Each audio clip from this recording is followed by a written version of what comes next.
Welcome to the Deep Dive. Great to be here. Today, we are taking a single deep breath and plunging into, well, one of the most genuinely puzzling missing persons cases I think I've come across in a while. The disappearance of Bryce Laspisa. Yeah, it's a tough one. From 2013. Our sources give us this incredibly detailed timeline, almost minute by minute, of the last 24 hours he was seen. And it details this series of increasingly strange decisions, irrational, really. Right. So our mission today is basically to unpack these facts, look at this timeline, and try to figure out why a seemingly normal college kid took such a drastic detour into, well, the unknown. And that timeline is so key because, like you said, the facts almost seem to fight each other. The basic setup seems simple enough on the surface. Okay, lay it out for us. Bryce Laspisa. He was 19, a student up at Sierra College, which is north of Sacramento. Right. He was meant to be driving south, heading home to his parents' place in Laguna Niguel, Orange County. Standard college kid trip home. But he never made it. Nope. Instead, he vanished near Castaic Lake up in the Sierra Pelona Mountains. That's still roughly, 100 miles north of where he was supposed to end up? Okay, let's unpack this then. Because it's not just that he disappeared near Castaic Lake. The real head-scratcher, the real puzzle, starts a full day before August 29th. Exactly. That's where the truly bizarre behavior kicks in. And it starts with something almost mundane but weird in context. Bryce, who's supposed to be on this long, 300-mile drive straight down the I-5, he runs out of gas. Yeah. Around 11 a.m. that morning, his parents, Michael and Karen, they get a notification. Bryce used their insurance for roadside assistance. Okay, so far maybe a bit careless, but understandable. Right. A local service station owner comes out, delivers 3 gallons of fuel.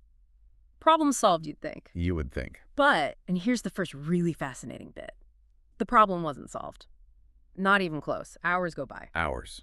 After getting gas. Yeah. The parents, Michael and Karen, they're getting concerned. They got that alert but haven't heard from him. So they actually call the service station owner back. Asking him to check on Bryce again. Exactly. So the owner drives back out there. This is around 3 p.m. now. So 4 hours after he gave him gas. 4 hours later. And he finds Bryce sitting in the exact same spot. No way. Still there. Was he okay? Apparently awake, functional, just hadn't moved. The sources say the owner eventually convinced him, talked him into starting the drive home again. Which should have only been about 3 hours from that point, right? Roughly, yeah. But that initial delay, just sitting there for 4 hours after getting gas, it's unexplained. And you have to wonder, if he seemed okay enough that the owner just sort of convinced him to drive off, why didn't that raise more flags then? Was he clearly distressed or just stubbornly sitting there? That's the thing. It seems like his presentation was normal enough not to trigger, say, a 911 call, but his behavior was completely irrational. Lucid but illogical. Precisely. Why sit there, waiting for someone? Just stuck. We don't know. But it sets this pattern for the case, right? This repeated, weird refusal to just drive home. Okay, so he finally starts driving again around 3 p.m. But the journey doesn't get any less strange. Not at all. Hours later, still no Bryce in Laguna Niguel. Michael and Karen, understandably, are really worried now. I can only imagine. Frantic, probably. Yeah. So this time, they call the police. Law enforcement gets involved.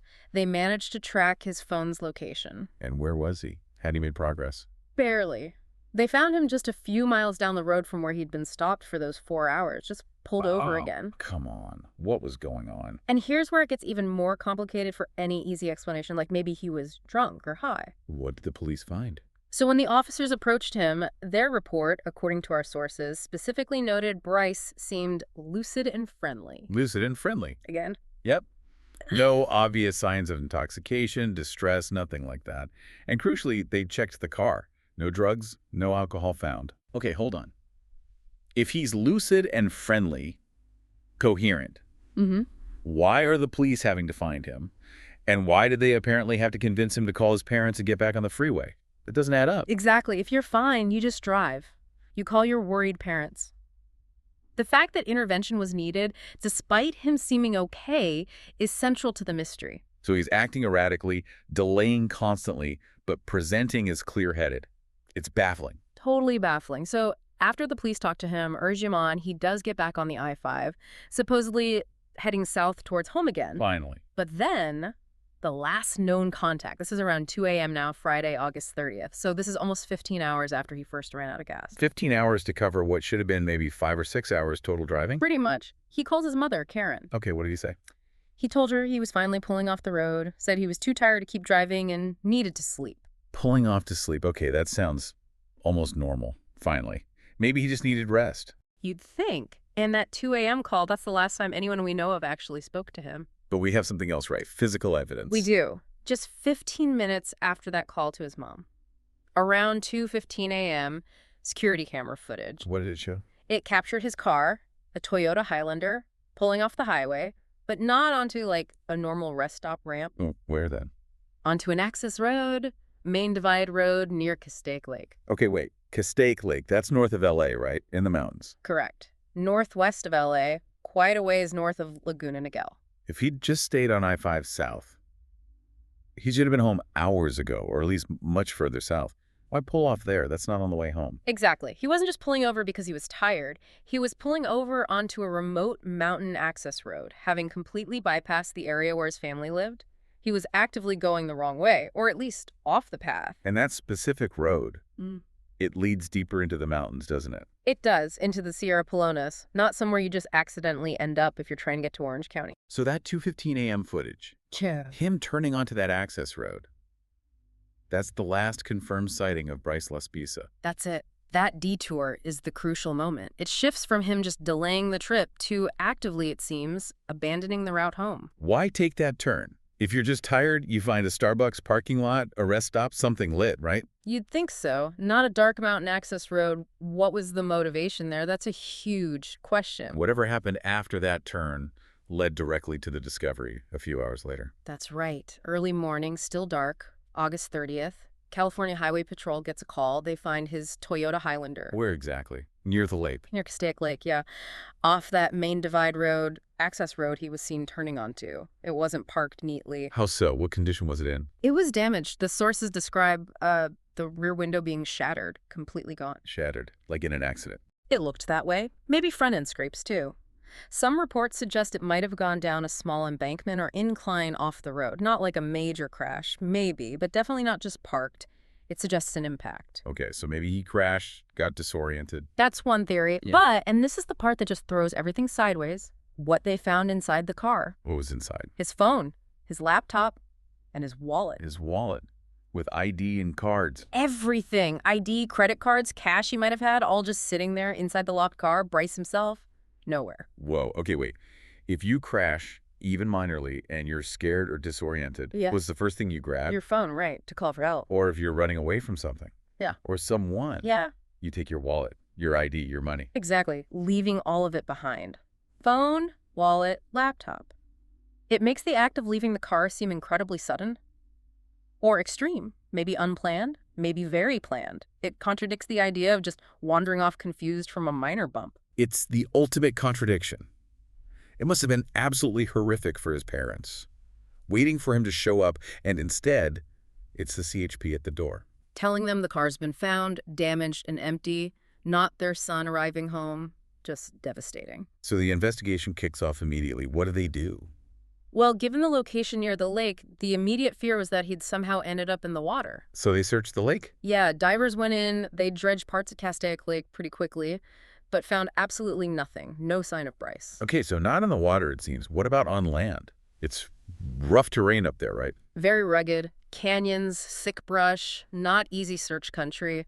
They brought in police dogs. Did the dogs pick up anything? They did. The sources say the dogs got a strong scent from the car. They followed it away from the vehicle, actually across a nearby bridge. Okay, so that confirms he likely left the car on foot and walked away. It strongly suggests it, yes. But then, the scent trail led to a nearby truck stop. A truck stop. Yeah.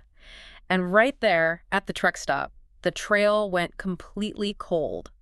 Vanished. Huh. Cold at a truck stop. Yeah. That's significant, maybe. It's incredibly frustrating for the investigation, and it's the last real piece of the physical search puzzle. What does it mean? Did he get a ride? Did he blend into the crowd? Did the scent just dissipate there?